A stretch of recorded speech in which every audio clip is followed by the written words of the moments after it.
I'm Daniel Butler. I'm a ceramicist, but also work in sculpture and wood metals. And my ceramics, as you can see, is mainly focused in bonsai pots. So I started off with a degree in the old Swansea Institute of Higher Education. That's going back some. So I started a degree in ceramics. And then just continued from there, really. I've done an MA since, and just developed my own practice sort of under my own steam, basically. So I work from my shed in my garden, same with most sort of practitioners, particularly in ceramics. We like our sheds. It's not particularly organised, but it serves me well. So you'll find me at the back of the garden in the shed messing around with clay. Tools-wise, things I can't do without. I tend to make a lot of my own tools because of the profiles and stuff on the pots. So I tend to make a lot of my own ribs, but I do like the retractable scoring tools that are available now. That's one thing I don't. It's so much better than a fork.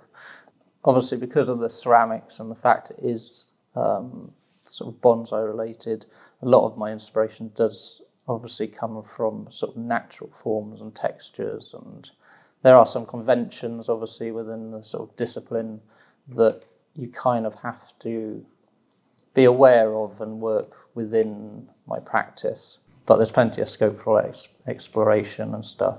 So, but I do tend to prefer the muted colours, and there are some classic forms that I work with, but I like to mix it up. That's where the sort of more sculptural sort of garden ceramics comes in.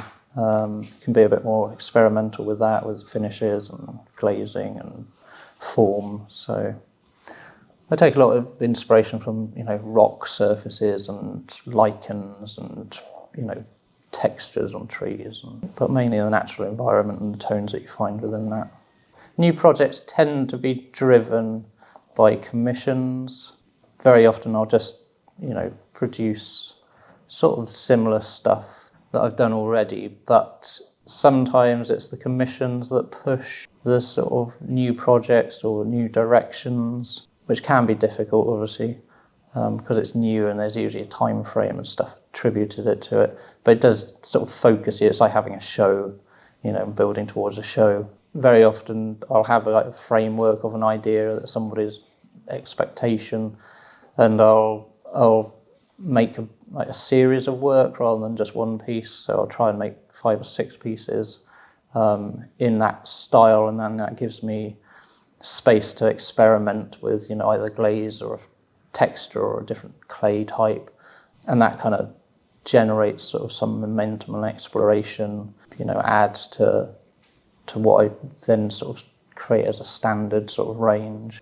So materials, obviously ceramics based, and because all my stuff is for an outdoor market, whether that's the sort of garden sculptural stuff or the bonsai pots, it's all frost proof. So I tend to focus on stoneware clays.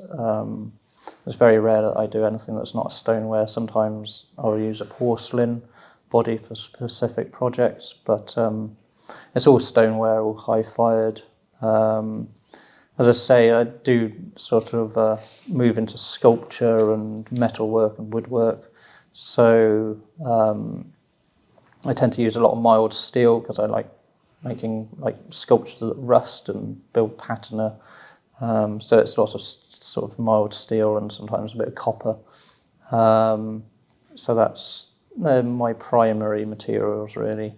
Every now and again I also do some wood carving, which is always nice, just to mix it up, because I think you get stuck in a rut sometimes if you just work with one material, and produce the same thing day in and day out. I think a break is always good. So usually over the summer I give myself a couple of weeks where I do some wood carving and work in a different material to keep it interesting, really. So as well as my ceramics, which is what I focus on, I really enjoy sculpture and woodwork. So the woodwork's where I started off when I was like 14, 16, So I've always enjoyed working with wood. So that links in really well with the ceramics and kind of the bonsai and things like that. They produce sort of large-scale garden sculptures. So I do again, it's the sort of flip side of working with clay. Clay's very hands-on, but the sort of metal sculptures I do there sort of originate from sort of CAD drawings and stuff like that. So, I draw up different sort of ferns and plant forms, and then I'll laser or water jet cut those, and work with sort of welding techniques and forging techniques to bring them together. So I enjoy that mix of sort of hands-on, but appreciate the sort of bonuses of being able to work with a computer and work with CNC machines, particularly in terms of like repetition and batch production and stuff like that. It allows you to make a couple, which gives you a bit more freedom for sort of experimentation in terms of form and how you treat the surface, and you can be a bit more playful with it when you've got 2 or 3 in front of you, which is the way I work with the ceramics as well. I always make 5 or 6 or something.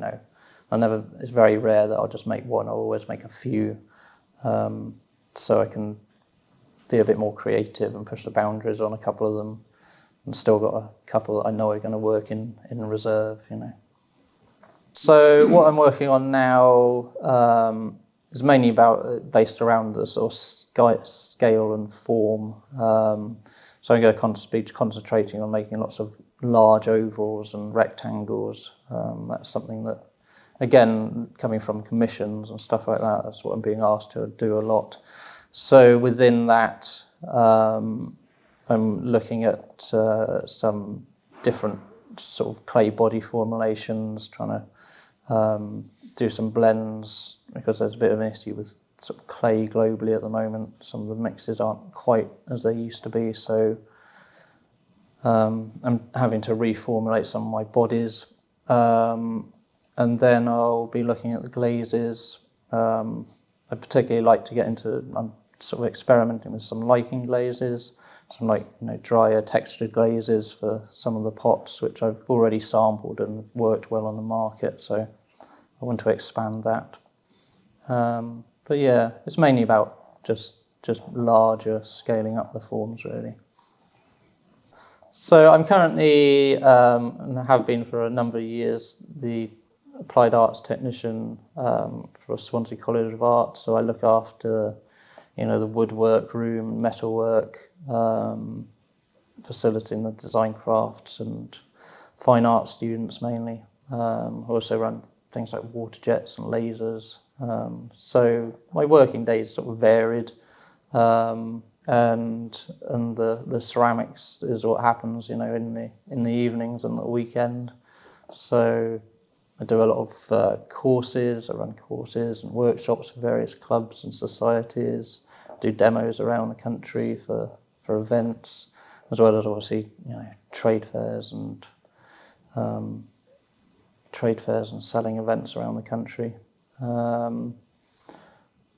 Do have a sort of horticultural background, so I think that's probably where the bonsai sort of stemmed from, because I started off, paying my way as a gardener when I was 16, and the tree that you see there, that's one that grew from seed from when I was about 14.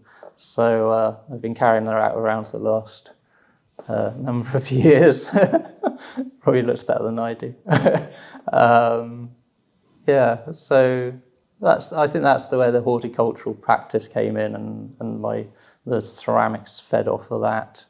It just seemed to go hand in hand, and I was doing a lot of woodwork and sculpture in wood, and the ceramics seemed to sort of marry into that, and that's why I think I pursued the ceramics as a career path, as a sort of designer maker. My proudest achievement, I don't know. I think when I'm at a trade show or I've made a commission for somebody, and they come and pick it up, and they're just like overjoyed with it. When you've made something, and it's always tricky because it's hard making something for somebody, so they already have a preconceived idea of what they want, and you're not in their head. You can't see that image. So commissions are a bit of a double-edged sword, but when they go right and somebody picks it up and is just delighted with what you've made, that's kind of why you do it. I think it's really nice to have that sort of engagement and connection with somebody. So every time that happens, that's another little achievement. If I was starting out and you got the passion to do it, I think it would be, don't get distracted. It's really hard to do if you get distracted and sort of deviate at all from just getting in the studio and just making the things that you make and trying to find a market for that. It becomes harder and harder to fulfill your ambitions. And it is hard because, everybody has to earn a wage and stuff. If you start off by diluting what you do, you end up sort of getting trapped in that, and it becomes harder to do what you love. My advice would be to be, as long as you can, be single-minded and just, do your practice and get as much exposure for that as possible for as long as you're able to. Yeah.